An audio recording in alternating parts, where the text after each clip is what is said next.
Je viens de faire l'acquisition d'un Asus Notebook modèle S405UA-BM459T. J'aimerais changer la mémoire vive, puisque la mémoire vive est de 6 Go sur le modèle, et j'aimerais en tirer 12. Alors il se trouve qu'il y a 4 Go qui sont déjà soudés sur la carte mère, donc on ne pourra pas toucher.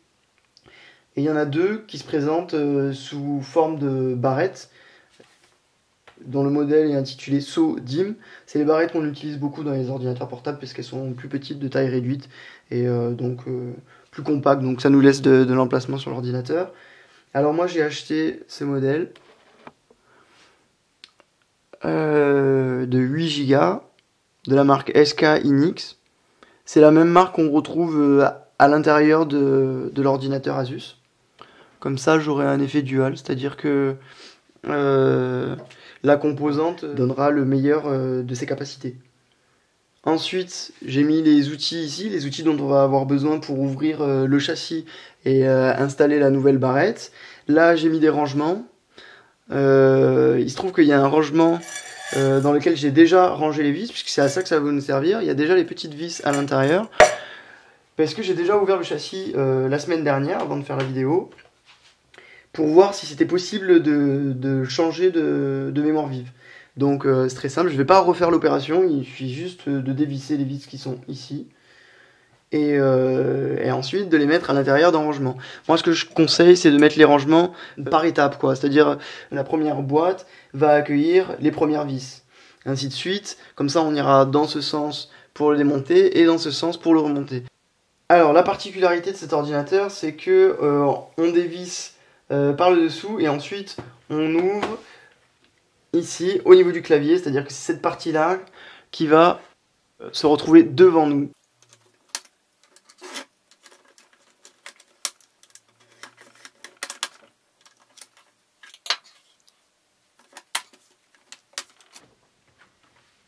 Voilà comment ça se présente à l'intérieur. Donc c'est par le clavier qu'on peut accéder à la carte mère. J'ai essayé en fait d'enlever ces trois composantes là pour pouvoir accéder plus facilement à la carte mère. Il se trouve qu'il y a un petit bout en plastique ici qui permet la jonction entre les différentes composantes et la carte mère. Et en la touchant un peu, je l'ai fragilisé. Donc moi je conseille pas trop de toucher à ces composantes en plastique. D'abord, on va enlever le disque dur qui est ici.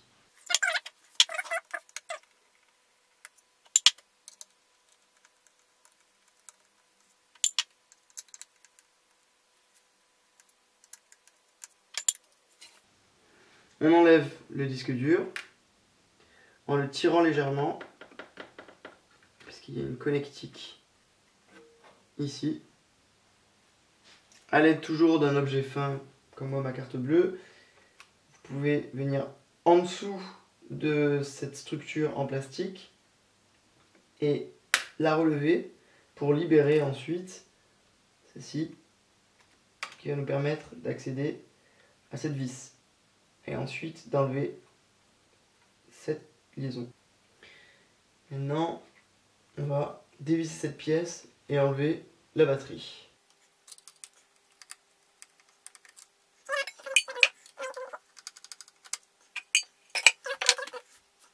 La batterie est libérée, je peux la déclencher.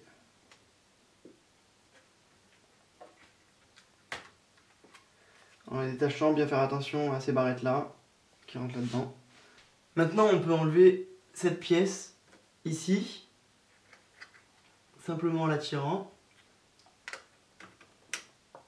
A l'aide de mon tournevis, je vais simplement enlever ces deux fils ici, puisqu'elles cachent une vis là. Et on va pouvoir enlever les trois vis qui tiennent la carte mère.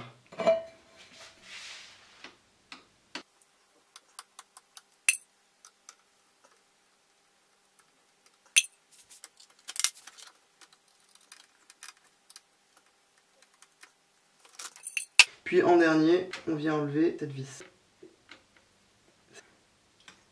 Je ne sépare pas cette pièce qui est toujours reliée à l'écran, parce qu'elle est aussi compliquée à atteindre et aussi difficile à enlever que celle-ci. Maintenant que je suis ici, j'ai simplement à écarter les deux barrettes métalliques qui sont là, pour récupérer la carte mémoire de 2 Go. C'est donc bien les mêmes marques, mais avec juste une différence de mémoire. À l'allumage de l'ordinateur, cette page est apparue, j'ai choisi d'appuyer sur échappe, ça a supprimé aucune de mes données, et maintenant j'ai donc 12 Go de mémoire vive.